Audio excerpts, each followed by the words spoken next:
ശമ്പള കുടിശ്ശികയും പെൻഷൻ ആനുകൂല്യങ്ങളും അനുവദിക്കാത്തതിൽ പ്രതിഷേധവുമായി കലാമണ്ഡലം റിട്ടയർഡ് അധ്യാപകർ കലാമണ്ഡലം വൈസ് ചാൻസലറെ കാണാൻ അധ്യാപകരെത്തി. മെയ് 15-ാം തീയതിക്കുള്ളിൽ നടപടി സ്വീകരിച്ചില്ലെങ്കിൽ കലാമണ്ഡലം ഭരണാധികാരികളെ തടയുമെന്ന് forum of Kalamandalam university retired teachers association പറഞ്ഞു. ശമ്പള ആനുകൂല്യങ്ങളും 2007 ജൂൺ മുതലുള്ള ശമ്പള കുടിശ്ശികയും പെൻഷൻ ആനുകൂല്യങ്ങളും അനുവദിക്കാമെന്ന ഉറപ്പ് പാലിക്കാത്തതിനെ തുടർന്നാണ് പ്രതിഷേധം. ഉറപ്പ് നൽകി 1 മാസം കഴിഞ്ഞിട്ടും കലാമണ്ഡലത്തിന്റെ ഭാഗത്തുനിന്ന് യാതൊരു നടപടിയും കൈക്കൊള്ളാത്തതിനെ തുടർന്ന് റിട്ടയർഡ് അധ്യാപകർ ഇന്ന് രാവിലെ 11:30 പ്രതിഷേധവുമായി Kalamandalam vice chancellor doctor B അനന്തകൃഷ്ണനെ കാണുകയും അടിയന്തരമായി നടപടികൾ കൈക്കൊള്ളണമെന്ന് ആവശ്യപ്പെടുകയും ചെയ്തു.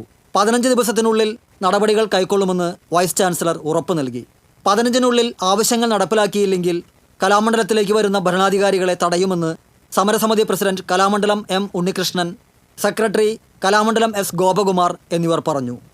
ഞങ്ങളുടെ ആനുകൂല്യങ്ങൾ കിട്ടാറുള്ളത് കിട്ടുന്നതിന് വേണ്ടി അതിനൊരു സത്വര നടപടി സർക്കാർ തരാൻ തയ്യാറായിട്ടും ഇവിടുത്തെ അലംഭാവം കൊണ്ട് കിട്ടാത്തൊരവസ്ഥ വന്നതുകൊണ്ട് തന്നെ അത് ഈസി കണ്ട് നേരിട്ട് സംസാരിക്കുന്നതിന് വേണ്ടിയിട്ടാണ് ഞങ്ങൾ വന്നത്.